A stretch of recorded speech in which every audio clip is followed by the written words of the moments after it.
మాజీ ఏఏజీ సుధాకర్ రెడ్డి మాట్లాడుతున్నారు. ఇప్పుడు లైవ్ చూద్దాం. అంటే అథారిటేరియన్ డెమోక్రసీ అనే మంత్రం జపిస్తూ అథారిటేరియన్ సిస్టమ్ వైపు పరుగులు తీస్తున్నటువంటి ప్రభుత్వాన్ని this is called democratic back slide. ప్రజాస్వామ్య తిరోగమనం. కొన్ని సంవత్సరాలు డికేడ్స్ సెంచరీస్గా పోరాడి మానవులు ప్రజలు ఒక డెమోక్రటిక్ స్టేట్ ఎస్టాబ్లిష్ చేసుకున్న తర్వాత డెమోక్రసీ అనే ముసుగులో పోలీసు రాజ్యం నడుపుతూ ఎవరైనా వాళ్ళ అవినీతిని గురించి కానీ వాళ్ళ పరిపాలన గురించి కానీ వాళ్ళ గురించి ఏమైనా మాట్లాడితే ఇమ్మీడియట్ జైల్స్. ఈ ఇమ్మీడియట్గా పోలీసు రాజ్ ఎంటర్ అయిపోద్ది. వాళ్ళు ఇమ్మీడియట్గా వాళ్ళని జైలుకి పంపించే ఏర్పాటు చేస్తుంది. ఈ డెమోక్రసీలో failure and fall of democracy to autocracy 4 steps first వాళ్ళు తీసుకుంటారు. ఒకటి, it is a toxic polarisation of democracy. దీన్ని టాక్సిక్ పోలరైజేషన్ కూడా అంటారు. దానిలో ఏం చేస్తారంటే పాపులిస్టిక్ ఫ్రేమింగ్. ఫస్ట్ ఆత్మస్తుతి. ఈ వాళ్ళ చేతిలో ఉన్నటువంటి బలమైనటువంటి మీడియా సంస్థల ద్వారా వాళ్ళు దిస్ కాల్డ్ పాపులిస్టిక్ ఫ్రేమింగ్ చేసుకుంటూ వస్తారు. అంటే మీకు అందరికీ తెలుసు, ఈరోజు ఆయన నేను విషనరీ, నేను మిషనరీ, నేను సంపద సృష్టి, ప్రజలకు పంపకం, నేను దైవానికి సంభూతుడిని, నేను మీకోసం బతుకుతున్నాను, ప్రజల కోసం ఆరాటపడుతున్నాను ఒక శిల్పం చెక్కించబడతారు. మచ్చలేనటువంటి ఒక గొప్ప వ్యక్తిత్వం క్రియేట్ చేసుకుంటారు through media, which is not true, which is not correct. అది ఫస్ట్ స్టెప్. తర్వాత మార్జినలైజేషన్. అంటే వాళ్ళు ఏం చేస్తారంటే వాళ్ళకి అపోజిషన్ పార్టీ ఎవరున్నా వాళ్ళ వ్యక్తిత్వం సెకండ్ స్టెప్ చేస్తూ వస్తారు. ఇది చాప కింద నీళ్ళాలు జరుగుతుంటాయి. అందుకని ఈ ప్రజలకు ఒక్క విషయం చెప్తారు, ఇది ఎవరు కూడా ఏ నియంత నేను అని బోర్డు వేసుకోడు. వాళ్ళు నియంత్రగా చిత్రీకరించాలి, నియంత్రగా ప్రకటించాలంటే వాళ్ళు చేసే పనులు, వాళ్ళు ప్రజల మీద చేసే దాడి, ప్రజలను పెట్టే కష్టాలు, ప్రజల సమస్యలు గాలికి వదిలేసినటువంటి విషయాలను బట్టే మనం ఒక నియంతగా చిత్రీకరించుకోవాల్సిన వస్తుంది. ఎవరు బోర్డు పెట్టుకోరు నేను నియంత అని. దానికి ముఖ్యంగా వాళ్ళు చేసేది వాళ్ళ పొలిటికల్ రైవల్ని, అపోజిషన్ని, రైవల్ని వాళ్ళు దేశద్రోహులుగా, విఘాత శక్తులుగా, ప్రతిఘాత శక్తులుగా చిత్రీకరిస్తారు. సెకండ్ ఫేజ్ అది. Third phase media control. Media control అందరికీ తెలుసు, ఈ రాష్ట్రంలో వాళ్ళ చేతిలో 99% ఉంది. వాళ్ళ బలవంతా media control, media power, not the power with the public. ఆ మీడియా కంట్రోల్లో పందిని చేసేటటువంటి ఒక విధమైన నెరేషన్స్ జరుగుతూ వస్తాయి. ఆ విధంగా ఒకటి మెయిన్ స్ట్రీమ్ మీడియాలో మొత్తం main stream media and crony media వాళ్ళకి నిద్రలేసిన పుట్టాల నుంచి డే అండ్ నైట్ బాకా వదలం ఈ యొక్క క్యారెక్టర్ని బిల్డప్ చేసుకుంటూ రావడం, వాళ్ళ అపోజిషన్ లీడర్ని వ్యక్తిగతంగా హననం చేయడం, ఈ విధంగా అది నిత్యకృత్యంగా జరుగుతుంటుంది. తర్వాత ఎలక్టరల్ అటోక్రసీ కూడా ఫాలో అవుతారు. That I will explain later. ఈ విధమైనటువంటి పరిస్థితుల్లో ఒక పోలీస్ రాజ్ తయారు చేసి వాళ్ళ ఇన్సెక్యూరిటీ, వాళ్ళు చేసే పనులు, చీకటి దందాలు, చీకటి పనులు, ప్రజల మీద ఉక్కుపాదం, రాక్షస పాదం వేసి నడుపుతున్నటువంటి పరిస్థితి. ఎవరైనా నోరు తెరిసినా, ఏ విధమైనటువంటి మీడియా ప్లాట్ఫామ్లో నోరు తెరిసినా వాళ్ళ కథం. ఒక చిన్న విషయం చెప్తానండి. Main stream media totally in their hands, వాళ్ళ చేతిలో ఉంది. అట్లీస్ట్ సోషల్ మీడియా అనేది, ఈ దశకంలో వచ్చిన సోషల్ మీడియా, దాన్ని ఒక అన్సోషల్ మీడియాగా చిత్రీకరించి దాన్ని టోటల్గా బ్యాన్ చేయాలనేటువంటి ఒక కుతంత్రం చాలా సీరియస్గా ఇంటర్నల్గా జరుగుతుంది. సోషల్ మీడియాలో అన్ని పోస్టులు కరెక్ట్ అని నేను చెప్పను. కొన్ని బ్యాడ్ పోస్టులు ఉండొచ్చు, మంచి పోస్టులు ఉండొచ్చు. అదేవిధంగా సినిమా కూడా ఒక మీడియం. సినిమాలో కూడా కొన్ని చెడ్డ ఉండొచ్చు, కొన్ని మంచి సినిమాలు ఉండొచ్చు. చెడ్డ సినిమాలు వచ్చినాయి కాబట్టి ఆ సినిమాలే తీయడానికి లేదు, సినిమా ప్రొడక్షనే ఆపేయండి అనే ఒక దృక్పథం సమంజసం అని అడుగుతున్నారు. నిజంగా సోషల్ మీడియాలో అభ్యంతరకరమైన పోస్టింగ్లు వస్తే చట్టం ఉంది, దానికి తగినటువంటి మూల్యం చెల్లించాల్సిన సెక్షన్స్ ఉన్నాయి చట్టంలో. బిఎన్ఎస్లో ఉంది, బిఎన్ఎస్ఎస్లో ఉంది, అన్ని చట్టాలు ఉన్నాయి. ఈ చట్టాన్ని మీ చేతిలోకి తీసుకొని ఒక పోలీసు రాజ్ ద్వారా ఈ చట్టంలో ఎవరు తప్పు చేసినా దాన్ని శిక్షించాల్సినటువంటి పరిస్థితి, దాన్ని ఇది తప్పు అని నిర్దేశించే పరిస్థితి ఒక్క కోర్టుకు మాత్రమే. కానీ ఆ రోజులు పోయింది. ఇప్పుడు చట్టాన్ని వాళ్ళ చేతిలో తీసుకొని police had been highly politicised police system is being used as a tool.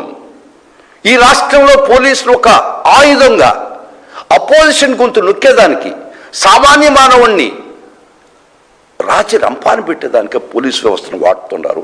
ఇది చాలా చాలా దురదృష్టకరమైన సంఘటన పరిస్థితి.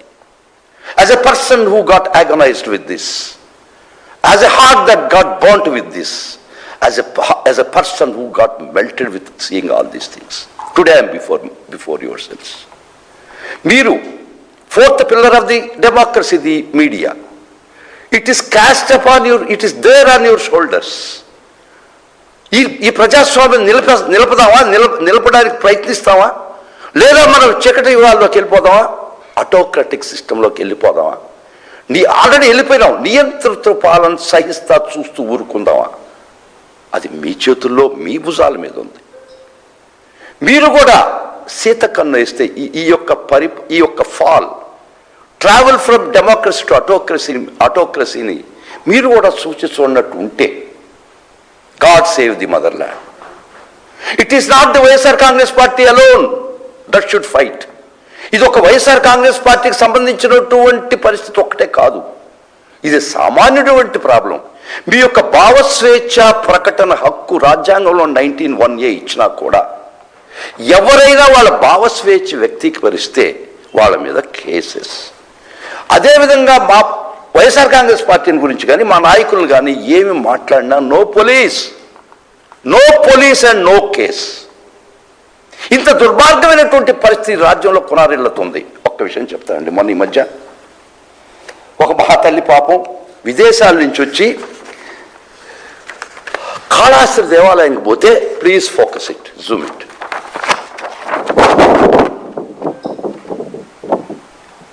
ఈ విదేశీయులు శివభక్తురాలు పాపం మన కాళహస్తి దేవాలయానికి వచ్చి అక్కడ ఉండే పరిస్థితులు ముందుకు ఆమె ఒక ట్వీట్ పెట్టుకున్నది. అది చదువుతాను, చాలా చాలా ఇంపార్టెంట్. అవి ఏం చెప్పిందంటే, పాపం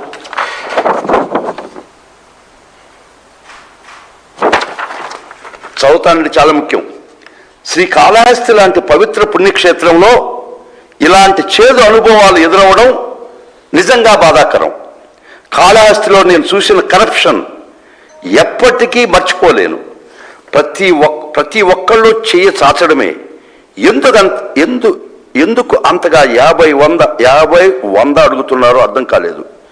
గుడిలో వాళ్ళని ఎవరు నియమించారు? జీతాలు రావా? గుడిలో కూడా ఇలా చేస్తారా? చేయవచ్చా? భక్తురాలు చివరికి గుడిలోనూ అవినీతేనా? ఇది ఆమె పెట్టినటువంటి ట్వీట్. ఇది ఆమె చేసినటువంటి అపరాధం. ఇది ఆమె చేసినటువంటి ప్రభుత్వ వ్యతిరేక చర్య. ఇంకా ఈ న్యూస్ మీకు చెవులకు అందితే ప్రభుత్వం ఉండేవారు దీనికి తగు చర్యలు తీసుకొని ఇటువంటి జరగడాన్ని ఆపేయాల్సిన బాధ్యత మీ మీద ఉంటే ఆమె మీద కేస్. ఒక నిజం మాట్లాడడానికి, ఒక అవినీతి, ఒక దేవాలయంలో, పవిత్రమైనటువంటి దేవాలయంలో జరిగే అక్రమాలు, అన్యాయాలు, లంచగొండితనాన్ని ఒక్క మాట తన మనసులో మాట వ్యక్తపరిచిన దానికి కేస్ అగెన్స్ట్ హర్. ఇంతకన్నా దుర్మార్గమైనటువంటి ఆటోక్రటిక్ పాలన ఈ దేశంలో ఎక్కడైనా చూసావా? ఏ రాష్ట్రంలో చూసావా? ఈ రాష్ట్రంలో అంతకుముందే అన్నాడు ఎప్పుడైనా చూసావా? ఇంతకన్నా దుర్మార్గం ఉందా? ఇమ్మీడియట్గా పోలీస్ ఆఫీసర్, ఆయన పేరు తెలియదు, from inspector police Srikalahasti 1 town Tirupati district, ఇమ్మీడియట్గా ఎక్స్ కార్పొరేషన్కి ఒక లెటర్. అది చాలా అభ్యంతరకరం. మా రూలింగ్ పార్టీకి చాలా ఇబ్బందికరం. అది అంటే లంచాలు తీసుకున్నారు గుడిలో అని చెప్పిన దానికి, ప్రజల దృష్టికి తీసుకొచ్చిన దానికి యాక్చువల్గా ఈ ప్రభుత్వం తల దించుకోవాల్సిన పరిస్థితి, మీకై మీరు దాన్ని కరెక్ట్ చేయాల్సిన పరిస్థితి పోయి కేస్ ఇమ్మీడియట్గా ఆయన రంగంలో దిగుతాడు ఆయన ఇన్స్పెక్టర్ ఆఫ్ పోలీస్ కాళహస్తి. వారు రాస్తారు క్రైమ్ నెంబర్ 34/26 కేసు రిజిస్టర్ చేస్తారు.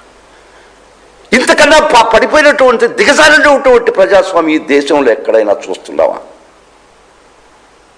ఒక విదేశీ భక్తురాలు తన ఆవేదన, తను చూసినటువంటి ఒక లంచగుండితనాన్ని ప్రజల దృష్టికి తీసుకొచ్చి తద్వారా గవర్నమెంట్ దృష్టికి తీసుకొస్తే case crime number 34/2026 of BNS 298, 299, 353, 353 Kalahasti 112 PS. ఇది ఆకించండి వాడు. దీన్ని బట్టే వద్దు 3 కోతుల్లో ఒకటి నిజం మాట్లాడబాకు, నోరు మూసుకో. పాపం మాట్లాడింది. ఆ ప్రావర్బల్ మంకీ చెప్పినటువంటి నిజం మాట్లాడింది. ఆమె చెడు మాట్లాడకూడదు అని చెప్పింది ఆ ప్రావర్బల్ మంకీలో. ఈ నిజం మాట్లాడింది. ఈ విధంగా ఈ కూటమి ప్రభుత్వం రాజ్యం వెళ్తుందంటే where we are taking the democracy to. ఈ రాష్ట్రాన్ని ఏ విధంగా రావణ కాష్టం ఏం చేయదలుచుకున్నారు మీరు? ప్రజాస్వామ్య ముసుగులో ఎన్నికైనటువంటి మీరు, రకరకాల విన్యాసాల ద్వారా ఎన్నికైనటువంటి మీరు, ఈ కూటమి ప్రభుత్వం రాష్ట్రాన్ని ఎక్కడ తీసుకుపోదలుచుకున్నారు? ఈ రాష్ట్రంలో బ్రతికే ప్రతి ఒక్కటి స్వేచ్ఛ, భావ స్వేచ్ఛ హక్కు మీరు ఇంత దారుణంగా హరిస్తున్నారంటే ఏం చేయాలా? సామాన్యమైన వాడు ఏం చేస్తాం చెప్పండి? ప్రజలారా మీరే పరిష్కారం కనుక్కోండి. మళ్ళీ ఇంకొకటి చెప్తాను. మార్జినలైజేషన్ ఆఫ్ మీడియా అని చెప్పాను కదా మీకు ఇందాక. ఈ ఆటోక్రాటిక్ సిస్టంలో ఈ ఆటోక్రాట్స్ అంటే నియంత్రులు, వాళ్ళు 3-4 విధాలుగా ఈ విధంగా ప్రవర్తిస్తారు. ఒకటి, it is called toxic polarisation, populistic framing, వారిని గురించి గొప్పగా చెప్పుకోవడం, మార్జినలైజేషన్, దెన్ మీడియా కంట్రోల్. ఈ విషయం, ఈ వార్త ఏ పత్రికలో రాదు. అవి ఒక మెగాఫోన్ పెట్టుకుని బైక్లో అరిస్తే ఇమీడియట్గా అరెస్ట్ చేస్తారు. అది ఎక్కడ ఈ ప్రజల దృష్టికి తీసుకురావాలి? ఈ అన్యాయాన్ని ఎట్టక్కర, ఈ లంచగొండితనాన్ని అట్లీస్ట్ వాళ్ళకు కొంత భయం అన్నా ఉండాలి కదా. ఏ మీడియాలో కూడా రాదు. ఒకవేళ ఒక దానిలో పెడితే ఇమ్మీడియట్గా ఎక్స్ కార్పొరేషన్ లెటరు, కేసు, ఒక ఎఫ్ఐఆర్ నంబర్ ఇచ్చి ఇమ్మీడియట్గా తీసేయండి. This is the FIR. Kindly see, this is the FIR against her. ఆమె చేసిన పాపం గుడిలో జరుగుతున్నటువంటి లంచగుండితనాన్ని ప్రజలకు చెప్పింది. తద్వారా మీ చెవుల్లో పడద్దని ఒక సదుద్దేశంతో చెప్పింది. ఎస్, ఇది తప్పు. నీకెంత ధైర్యం, లంచగుండితనాన్ని నువ్వు మాట్లాడేంత శక్తి నీకుందా? నీకెంత ధైర్యం? నీకు హక్కు ఉందా మమ్మల్ని గురించి ప్రశ్నించేదానికి? ఈ సమాజాన్ని ఎక్కడికి తీసుకుపోతున్న ప్రజలు మీరు ఒక్కసారి ఆలోచించండి. ఇది డెమోక్రసీ అంటావా, ఆటోక్రసీ అంటావా, నియంత్రిత పోకడు అంటావా? Stone ages back. మామూలుగా అందరికీ తెలుసు మీకు, ఒక గొంగళ పురుగు మెటామార్ఫ్స్ అయ్యి ఎవల్యూషన్లో చిలుగా తయారవుతుంది. ఆ విధంగా ఈ స్టోన్ ఏజెస్ నుంచి రాజరిక రంపకోత పాలన నుంచి, నియంత్రణ పాలన నుంచి ఫైనల్గా డెమోక్రసీ అనే సీతాకోకచిలుగా మనకు తయారైంది. ఆ సీతాకోకచిలు మళ్ళా గొంగళిపురిగా తయారు చేస్తున్నటువంటి ఈ కూటమి ప్రభుత్వం. మళ్ళా ఇంకొక విషయం చెప్తానండి. హౌ దే ఆర్, ఏ విధంగా ప్రజల గొంతుక నొక్కేస్తున్నారు.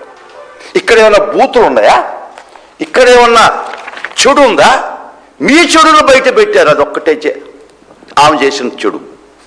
నవ్వు మరీ ఘోరం అండి. ఎంత దిగజారిపోయి ప్రభుత్వం. ఇన్సెక్యూరిటీ, భయం. మీరు చేసే ఒక్క చర్య, ప్రతి ఒక్క చర్య ప్రజల దృష్టికి పోతే మీ పరిస్థితి ఏమవుతుంది? మీ ఇన్సెక్యూరిటీ. ఇక్కడ మొన్న మా అధికార ప్రతినిధి కారుమూరి వెంకటరెడ్డి గారు పెట్టారు ఒక ట్వీట్. ఏమని పెట్టాడయ్యా?